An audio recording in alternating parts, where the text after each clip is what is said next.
Sometimes you'll load in more than one data set into R and you'll want to be able to merge the data sets together. And usually what you'll want to do is match those data sets based on an ID. This is very similar to the idea of having a linked set of tables in a database like MySQL. So what we're going to be talking about here is data from this peer review experiment. And so this is an experiment that I was actually an author on. And so we collected data on people who submitted answers to questions like SAT questions, and then people who reviewed those answers and tried to decide whether they were right or not. And this was a model system for how the peer review system works in scientific studies. So what we can do is download the peer review data. The peer review data is actually available from my Dropbox account. And so we can get the reviews and the solutions from this data set. And so we download these two files. And so they're two data frames, one corresponding to all the SAT problems that were solved by people in the study, and one by all the people corresponding to all the times that those problems were reviewed. So we read them both into two data frames. So we can look at the reviews data frame, which has these variable names. So you can see one of the variable names for this data frame is solution ID, and that corresponds to the ID that appears in the solutions data set. You can see the solutions data set also has a problem ID and a subject ID. Those will be matched to other data sets that we're not going to be talking about in this particular example. So the first thing that we might want to use is the merge command to merge these data sets together. So again, if we look at the names of these two variables, we can use the solution ID in the reviews variable or data set and the ID variable in the solutions data set to merge these data sets together. So the important parameters to merge are X and Y, so those are two data frames. And then you can use either by or by.x, by.y to tell merge which of the columns it should merge by. By default, it merges by all of the columns that have the common name. So for example, in this data set, it would try to merge by ID, start, stop, time left, and so forth, because those variables also appear in solutions because ID is here, start, stop, and time left, even though those variables might not necessarily mean the same thing. So what we're going to do instead is tell merge which of the variables it should merge on. So it merges the reviews and the solutions for the X data frame. In this case is the reviews data frame. We're going to merge on the solution ID. And in the solutions data frame, we're just going to merge based on the ID. Here I'm going to tell it all equals true, which means if there's a value that appears in one but not in the other, it should include another row but with NA values for the missing values that don't appear in the other data frame.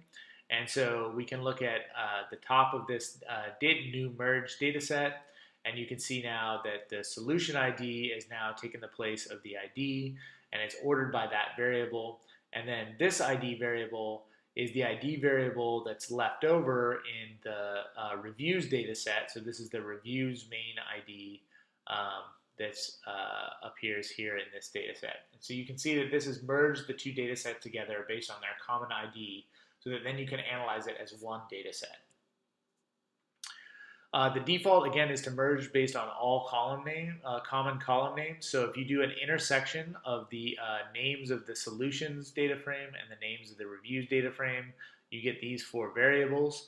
And so if you try to merge without telling it what to merge on the basis of, it will try to merge on the basis of all those four variables. So what ends up happening is the ID variable will match up sometimes between the two data sets, but the start and the stop times won't necessarily match up.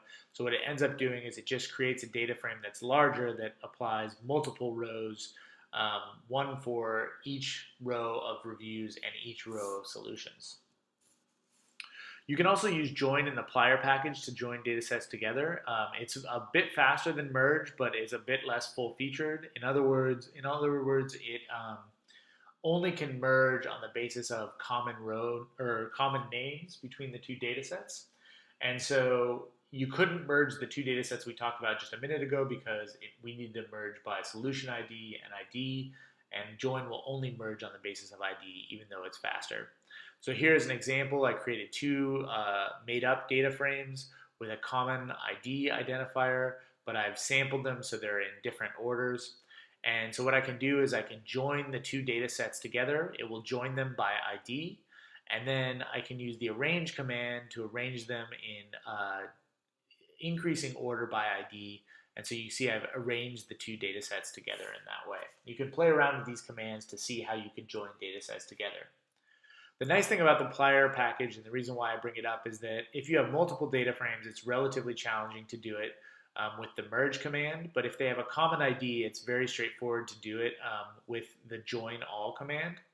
So what I do is I create my 3 data frames in this case, and I put them all in a list. So one big list of data frames. So it's a data frame list with 3 data frames in it.